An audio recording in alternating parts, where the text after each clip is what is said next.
Umid aka, endoprotez o'zi bir sun'iy bo'g'im bo'lsa, bu bemor tanasiga xuddi o'zinikidek moslashib ketadimi? Bu kabi savollar har bir bemor tomonidan beriladi va albatta hozirgi kundagi endoprotezlar oldingilariga nisbatan juda ham chidamli va barqaror hisoblanadi va ular albatta biologik aktiv moddalar bilan boyitilgan.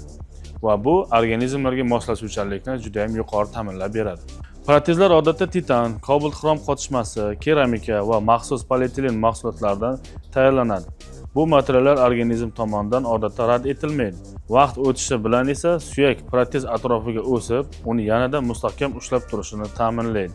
Demak, endoprotezlar tananing bir qismiga aylanib ketmasa-da, lekin organizm bilan moslashib yashaydi. Eng muhimi bu holatda operatsiyaning sifatli bajarilishi va operatsiyadan so'ng reabilitatsiya muolajalarini to'liq amalga oshirish hisoblanadi. Siz ham endoprotezlarni organizm rad etadi deb o'ylar edingiz.